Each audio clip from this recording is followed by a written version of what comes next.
Vou direto ao voto, sem problema, senhor presidente, para tratar dessa medida fundamental de apoio à população brasileira nesse momento, em virtude da pandemia. Esse é o nosso voto da admissibilidade, atendimento aos pressupostos constitucionais, constitucionalidade, juridicidade e técnica legislativa. A medida provisória 1021 de 2020 atende aos requisitos de constitucionalidade previstos no artigo 62 da Constituição Federal. A urgência e relevância da medida provisória se confirmam ante a necessidade de atualização periódica do valor do salário mínimo no país. Por conseguinte, a medida atende aos requisitos estabelecidos no caput do artigo 62 da nossa Constituição. Também foi atendido o requisito disposto no artigo 2º, parágrafo 1º, da Resolução número 1 de 2002 do Congresso Nacional, por meio do envio pelo Poder Executivo da mensagem número 762 de 2020 e da exposição de motivos número 475 de 2020 do Ministério da Economia. No que se refere à constitucionalidade formal, constatamos que a matéria em apreço é passível de regulamentação por medida provisória, pois não incide nenhuma das restrições contidas no artigo 62, parágrafos 1º e 10º, e no artigo 246 da Constituição Federal. Quanto à constitucionalidade material, verificamos que a medida provisória em análise não afronta dispositivos de natureza material da Carta Magna. Não há, portanto, qualquer obstáculo constitucional à sua admissão. Observamos ainda a juridicidade da matéria tratada na medida provisória, pois se harmoniza com o ordenamento jurídico e não viola qualquer princípio geral do direito. Em relação à técnica legislativa, também não verificamos vícios na medida provisória. O texto está em acordo com os preceitos da Lei Complementar número 95 de fevereiro de 98, portanto, somos pelo atendimento aos pressupostos constitucionais de relevância e urgência, constitucionalidade, juridicidade e boa técnica legislativa da medida provisória 1021 de 2020. A mesma situação se verifica em relação à maioria das 30 emendas apresentadas no prazo de 6 dias após a publicação da medida provisória, de que trata o artigo 4, caput da Resolução número 1 de 2002 do próprio Congresso Nacional. Apenas as emendas número 11, 12, 13 e 27 são inconstitucionais. As emendas relatadas são inconstitucionais porque afrontam o entendimento consolidado no STF, na ADI número 5127, pelo qual os congressistas não podem inserir matérias estranhas ao conteúdo original da medida provisória por meio de emendas parlamentares.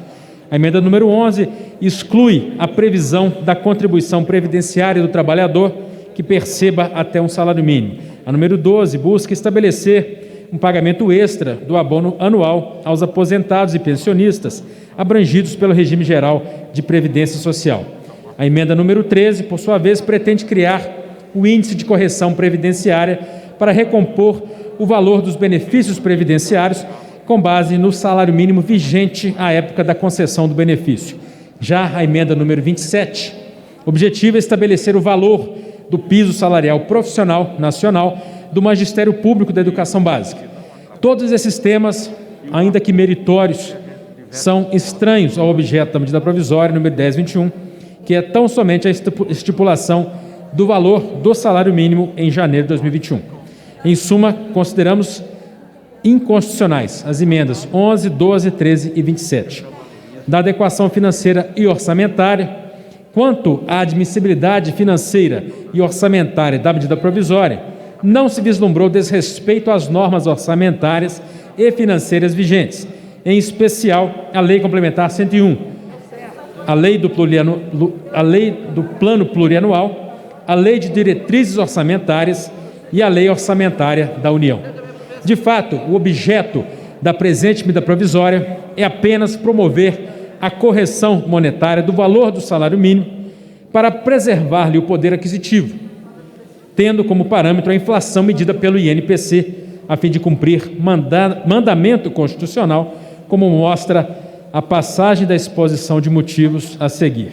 O valor assim apurado é superior ao projetado anteriormente na grade de parâmetros de 9/11 de 2020, em decorrência, especialmente, da elevação dos preços dos alimentos e da revisão da bandeira tarifária da energia elétrica. Dessa forma, para que não houvesse perdas para os trabalhadores, utilizou-se o dado posteriormente divulgado pelo INPC para novembro, o qual não era disponível quando da produção da referida grade de parâmetros, referência para a proposta de lei orçamentária anual de 2021 e para dezembro de 2020, a projeção mais recente constante do último relatório Focus do Banco Central Brasileiro foi publicada em 28 de dezembro de 2020.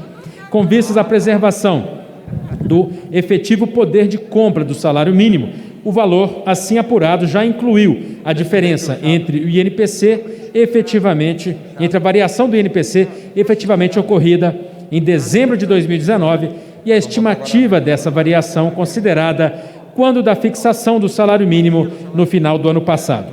Dessa forma, houve correção do salário mínimo de 2020 em fevereiro, passando de R$ 1.039 para R$ 1.045. A estimativa para 2021 utilizou como base o valor de R$ 1.044,71, atualização do salário mínimo de 2020 sem o arredondamento. Portanto, com base no valor do salário mínimo de 2020, sem arredondamento, aplicou-se a variação de 5,22% para o INPC, conforme descrita no parágrafo anterior, resultando em R$ 1.099,24 para o salário mínimo de 2021. Por fim, a proposta de valor para o salário mínimo de 2021 foi arredondada para o número inteiro superior, sem casas decimais, ou seja, sem os centavos, para R$ 1.100.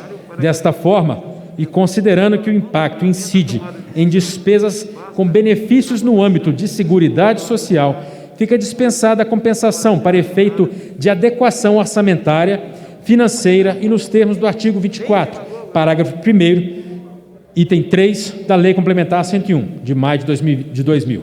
Logo, nesse caso, não cabe manifestação sobre adequação orçamentária e financeira. Quanto às emendas, no entanto, a maioria revela-se inadequada, orçamentária e financeiramente, uma vez que pretendem reajustar o valor do salário mínimo acima da variação inflacionária medida pelo INPC. Muitas delas estabelecem regras para reajuste de salário mínimo para anos subsequentes, com previsão de ganho real, em geral, baseado no próprio Produto Interno Bruto. Ocorre que nenhuma dessas emendas está instruída com demonstrativo do impacto orçamentário e financeiro, nos termos do artigo 125 da Lei 14.116, que é a LDO de 2021, e 31 de dezembro de 2020, e do artigo 16 da Lei de Responsabilidade Fiscal. As exceções são as emendas número 8 e 17. A número 8 fixa o valor do salário mínimo de 2021 para R$ 1.102, que corresponde à aplicação da variação do INPC observado ao longo do ano de 2020, 5,45%, sobre o valor do salário mínimo atual. Logo, não cabe manifestação sobre a adequação orçamentária e financeira, tendo em vista o artigo 24, parágrafo 1º, item 3 da Lei de Responsabilidade Fiscal.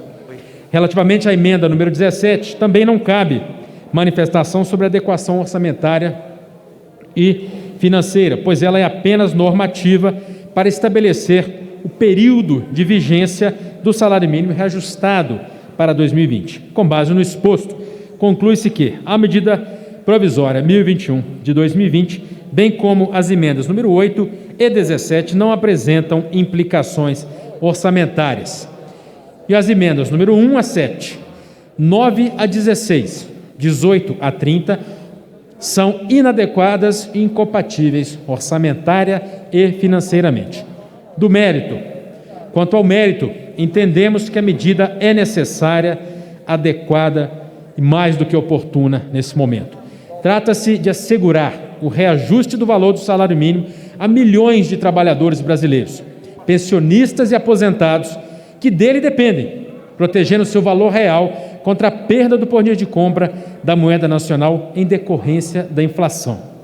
Destacamos que a presente medida provisória mantém a sistemática que vem continuamente sendo aplicada e que se refere à utilização para o mês de dezembro da expectativa para o valor do índice de inflação desse mês Isso ocorre uma vez que a divulgação do índice oficial de dezembro apenas ocorre, usualmente, em meados do mês de janeiro. A diferença, a maior ou menor, entre a expectativa utilizada para o índice e o índice que vier a ser conhecido posteriormente é compensada sem retroatividade no próximo reajuste do salário mínimo, ou seja, não há qualquer perda material para o trabalhador. Conforme mencionamos, essa sistemática vem sendo adotada a longa data. Com exemplo, na Lei 12.382, de 2011, estabeleceu expressamente nos parágrafos 2º e 3º do seu artigo 2º, que em relação ao período de 2012 a 2015, na hipótese de não divulgação do INPC referente a 1 ou mais meses, compreendidos no período do cálculo até o último dia útil imediatamente anterior à vigência do reajuste, o Poder Executivo estimará os índices dos meses não disponíveis. E que, verificada essa situação, os índices estimados permanecerão válidos para os fins desta lei, sem qualquer revisão, sendo os eventuais resíduos compensados no reajuste subsequente, sem retroatividade. A mesma previsão está na Lei 13.152 de 2015, que estabeleceu, em relação ao período de 2016 a 2019, que os índices estimados permanecerão válidos sem qualquer revisão, sendo os eventuais resíduos compensados no reajuste subsequente, sem retroatividade. Dessa forma, manifestamos-nos pela rejeição da emenda número 8, uma vez que ela não utiliza esta sistemática que vem sendo adotada por longa data, referente ao pagamento de resíduos no reajuste subsequente, e que acarretaria dificuldades operacionais expressivas em face da necessidade de pagamento de pequenas diferenças a contratos de trabalho que já podem estar encerrados e com as verbas rescisórias já devidamente quitadas. Da mesma maneira, consideramos adequado manter a sistemática, também utilizada na medida provisória 1021 de 2020, de estipular o valor do salário mínimo a partir de uma data, sem estipular uma data final. Esta regra vem sendo estabelecida continuamente por todas as leis e medidas provisórias, no mínimo desde o início do Plano Real, sendo regra que evita a possibilidade de inexistência de um valor estipulado para o salário mínimo a partir de uma data específica no futuro. Assim, manifestamos contrariamente à emenda número 17, que busca estipular uma data final para a validade do valor do salário mínimo, possibilitando que, porventura, possa inexistir valor estipulado para o mínimo a partir deste limite temporal. Quanto às emendas apresentadas que buscam estabelecer aumentos mais elevados para o salário mínimo, podemos afirmar que compreendemos perfeitamente as nobres motivações dos senhores parlamentares que as apresentaram. Todavia, também consideramos que na atual conjuntura econômica torna-se inviável a manutenção da política de concessão continuada do salário mínimo. É necessário observar que enfrentamos período de grave crise econômica, com retração substancial do nosso produto interno bruto, de maneira que se torna preponderante a preservação da atividade econômica nacional e dos postos de trabalho por ela gerados.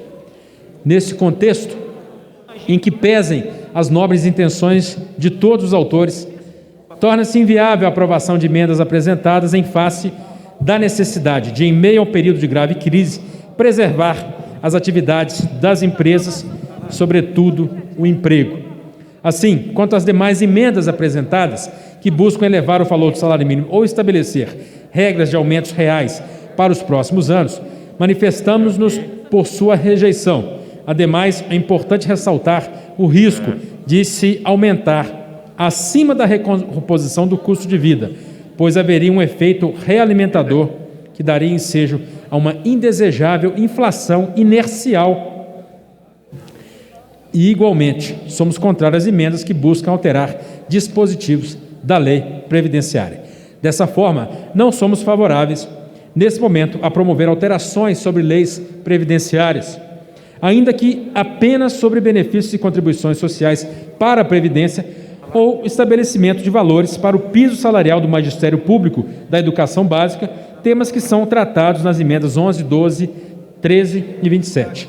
Em face de todo o exposto, destacando a relevância da matéria em apreço, posicionamos-nos favoravelmente à aprovação da medida provisória na forma como apresentada pelo Poder Executivo e pela rejeição das emendas apresentadas, apesar das nobres intenções dos seus ilustres autores.